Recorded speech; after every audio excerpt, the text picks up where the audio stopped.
రాజన్న సిరిసిల్ల జిల్లా ముస్తాబాద్ మండల కేంద్రంలో బీఆర్ఎస్ మండల అధ్యక్షుడు బోంపల్లి సురేందర్రావు ఆధ్వర్యంలో తెలంగాణ రాష్ట్ర ఆవిర్భావ దశాబ్ది ఉత్సవాల ముగింపు వేడుకలు జరిగాయి.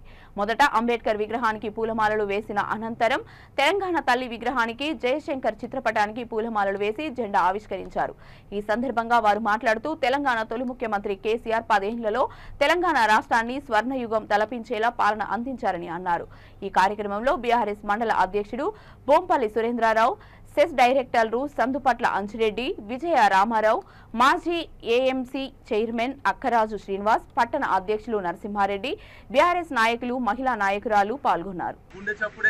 తెలంగాణను కాపాడుతుంది తప్ప మరి ఎప్పుడు కూడా తెలంగాణను దోపిడీ చేస్తూ మన వ్యవస్థను నష్టం చేసే విధంగా ఉన్నటువంటి కాంగ్రెస్ పార్టీతో ఎన్నడూ కూడా ఈ ప్రాంతానికి లాభం జరగదనేటువంటి మాటను ప్రజలందరూ కూడా గుర్తెరగాలని ఈ సందర్భంలో కోరుకుంటూ మరి ఈ 6 నెలల పాలనను 10 సంవత్సరాల తెలంగాణ రాష్ట్ర సమితి పాలనను బేరీజు వేసుకొని రాబోయే రోజుల్లో ప్రజలందరూ కూడా బీఆర్ఎస్ వైపు ఉండాలని కోరుకుంటున్నాను.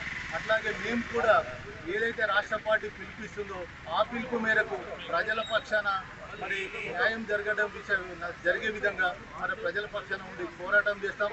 తప్పకుండా ఈ కాంగ్రెస్ ప్రభుత్వం ఇచ్చినటువంటి వాగ్దానాలను అమలు చేయాలని చెప్పి ఈ సందర్భంగా కోరుకుంటూ మరి ఈ కార్యక్రమంలో పాల్పంచుకున్నటువంటి అన్ని స్థాయిల్లో వివిధ స్థాయిలో ఉన్నటువంటి మా బీఆర్ఎస్ పార్టీ నేతలందరికీ మరొకమారు ధన్యవాదాలు తెలియజేస్తూ, కృతజ్ఞతలు తెలియజేస్తూ అమరవీరులకు కూడా శ్రద్ధాంజలి ఘటిస్తున్నాం. అట్లాగే మా పార్టీ నాయకత్వంలో రాబోయే రోజుల్లో కూడా ప్రజల పక్షాన ఉండి పోరాటం చేస్తామని చెప్పి తెలియజేస్తున్నాను. జై తెలంగాణ, జై కేసీఆర్, జై కేటీఆర్. తెలంగాణ ఏర్పడిన తర్వాత 10 సంవత్సరాలు ముగించుకొని సందర్భంగా గౌరవ టీఆర్ఎస్ రాష్ట్ర అధ్యక్షుడు కేసీఆర్ మేరకు 3 రోజుల కార్యక్రమంలో భాగంగా జెండా ఆవిష్కరణ చేసుకున్న సందర్భంగా విచ్చేసిన పార్టీ కార్యకర్తలందరికీ, సోదరులందరికీ, ప్రజాప్రతినిధులకు, పార్టీలందరికీ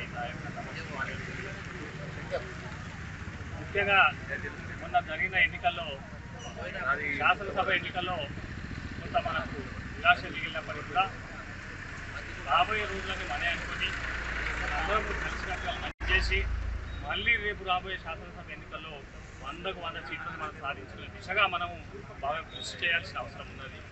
ఉన్న 10 సంవత్సరాలు మనము అధికారంలో ఉండి ఏ కార్యక్రమాలైనా అధికారికంగా జరుపుకున్నాం కాబట్టి, అధికార హోదాలో జరుపుకున్నాం కాబట్టి అప్పుడు కార్యకర్తలు వచ్చినా రాకున్నా కార్యక్రమాలు విజయవంతమైనవి. కానీ ఇప్పటి నుండి పార్టీ ఇచ్చే ప్రతి పిలుపుకు కార్యకర్తలు ఉద్యమకారుల్లాగా పనిచేసినప్పుడు మాత్రమే మన లక్ష్యాన్ని సాధిస్తాం. మనం అనుకున్న దిశగా ప్రయాణం చేసి ఈ యొక్క కాంగ్రెస్ పార్టీని ఎప్పటికప్పుడు ఎండగట్టి, కాంగ్రెస్ కానీ బీజేపీ పార్టీలను కానీ ఎండగట్టి ప్రతి కార్యక్రమాన్ని మన సొంత కార్యక్రమంలాగా తీసుకుందని మళ్ళా మన పార్టీకి ప్రజలకు వైభవం సమకూరుస్తుంది. కాబట్టి ఈ బాధ్యత అనేది గ్రామ స్థాయిలో ఉన్న, కింది స్థాయిలో ఉన్న మన కార్యకర్తల మీదనే ఉంటుంది. కాబట్టి మనం అందరం కూడా కలిసికట్టుగా పనిచేయాల్సిన అవసరం ఉన్నది.